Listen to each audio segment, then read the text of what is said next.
नगेन्द्रकन्या वृषकेतनाभ्याम्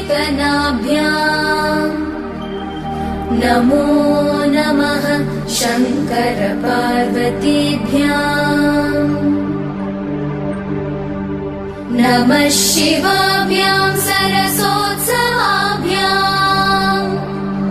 नमस्कृताभीष्टवरप्रदाभ्याम्